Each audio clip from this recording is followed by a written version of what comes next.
Julian Assange is out, he's free. Some people are very, very excited, while others are really not so much. Take a listen at this video encounter, actually, between Piers Morgan and Judge Napolitano.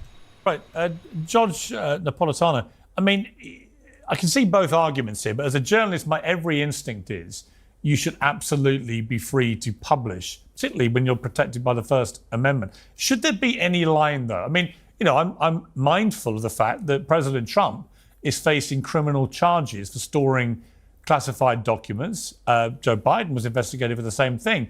If it's perceived to be a crime for a president to take classified documents just to his home, where he's protected by Secret Service, why isn't it a crime for people to publish random classified documents to the world?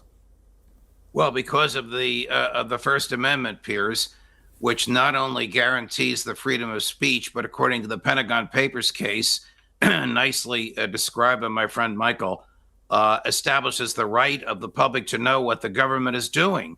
And as for Ben, also my friend from a long time ago, Henry Kissinger once said, it's dangerous to be America's enemy. It's fatal to be America's friend. You work with the federal government, you take in dirty, sloppy, wet work, as the intelligence community calls it, you take the chance that that's going to reverberate back and harm you or harm your family in the long run. Look, the First Amendment is the linchpin of our liberties. Without the freedom of speech, we have no democracy. We have no transparency. We don't know who the government is killing, and we don't know when the government is lying. The Pentagon Papers case should have no exemption to it. Julian Assange is a national hero. I am elated that he is free, but I'm crushed that the feds got their pound of flesh with this meaningless sham guilty plea for a crime we all know he didn't commit. Obviously, he did not call him, you are a moron, Piers Morgan, but I put it as an expression from me and also from you, I'm sure, because what Piers Morgan is comparing is orange to an apple. Trump sharing classified documents is something completely different than Julian Assange or you and me sharing documents, those classified documents. It's a completely different story, because when it is a president, leaking information, that is actually not good. He's supposed to be keeping it secret and guard it. But for you and me, things that are in public domain, especially if we do some investigation and we find this information to be something worth sharing, then we should do it for the sake of public security and all that, and exposing those people. Now take a listen at Julian Assange, what he had to say. Hillary Clinton has done quite well strategically to try and draw connection between Trump and Russia, because she has so many connections of her own. Now, my analysis of Trump and Russia is that there is no substantial connection. Why do I say that? Well, because Trump was trying to invest in Russia before Putin in the 1990s, after Putin, in fact, nearly all the way up to the present moment. And he's had no success. He did not manage to build hotels and so on in Russia. So that shows how insubstantial his contacts are. There's an extremely well-documented pattern of when Hillary Clinton was Secretary of State, those people, companies, governments, who wanted a decision by the Secretary of State in their favor, making large donations to the Clinton Foundation, or in some other cases, business deals with the people around Hillary Clinton. Now, one particular instance is the approval by Secretary Clinton of selling 20% of the US uranium reprocessing rights to a Russian company to be exported to Russia. So at that time, a large donation was made by those Russian interests to the Clinton Foundation. In addition, Clinton's campaign manager, Podesta, was on the board of a company called Juul Unlimited. And Juul Unlimited held some of these rights and received a $35 million investment from Russia.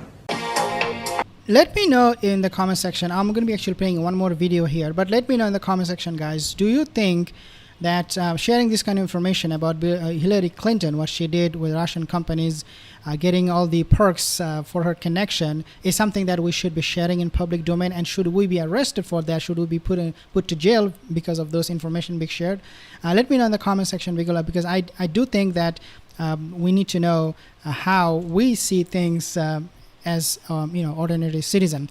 But obviously, when Judge Napolitano, he mentioned that Piers Morgan was saying something that is completely BS. He was saying, oh, Trump was in trouble because of sharing those information. I also want to know your opinion on that one too. Do you think that what Trump did was same as what Julian Assange did? But what I believe is, no, you cannot compare this because these are going to be orange to apple comparison. Let me know though in the comment section. Now let's take a look at this one, because you might be saying, oh, whoa, wait a second, these are all Julian Assange and you are also talking for Julian Assange. No, I'm not a big fan of him. I don't know much about his leaks and all that, but what I know, I think is good enough.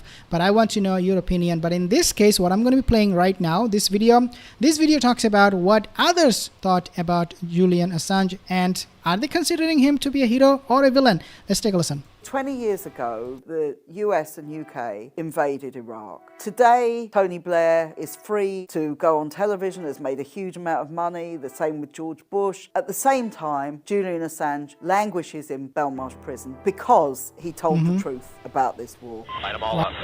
That is just... there is something deeply wrong with the society with those kind of priorities. When you look at the people who brought us the war in Iraq, the people who used everything at their disposal, the state machine, parliament, the media, when you look at what all those people did, nobody has faced any of the consequences. Even when the Chilcot report reported, Tony Blair set up his own press conference, paid for by the immense wealth which he now has, the many houses that he has. He was made envoy for peace in the Middle East. He was given a knighthood last year. Whereas all the people who told the truth about the war, the people who marched, what happened to them? The Muslim community penalised by the prevent system for telling the truth and for standing. And not only this, there was a time during the time of Bush, many innocent Muslim living in the UK, in European countries, they were incarcerated because they had ties with, Al-Qaeda and all those things. But obviously these are all made up stories that they had any connection with them. What is true though is that many Muslim and even non-Muslims, they faced a lot of public scrutiny. They faced a lot of difficulties. Some were, as I said, were jailed. Some were taken away from their family. They were kidnapped and they are doing this rendition thing. So that was an attempt, when I look back at what they did, how the government at that time acted, Bush in this case, it does ring the bell that they wanted to suppress our voices. They wanted to spread their lies, their version of the truth, and they wanted to peddle this narrative that is absolutely not in conjunction with what was really happening on the ground. These are all false cases that were put forth to us for us to believe. But now, thanks to people like Julian Assange, we know some, truth. And this guy, this is my final word. Even though, as I said, I don't know a lot about him, his leaks, but this guy, he went to jail because of not his own crime, but because of the crime that was committed by the status quo, by the elites. Let me know though in the comment section below, and I will see you in the next video. Have a wonderful day. Maki, great Piers, Moron, Morgan is on. Thank you.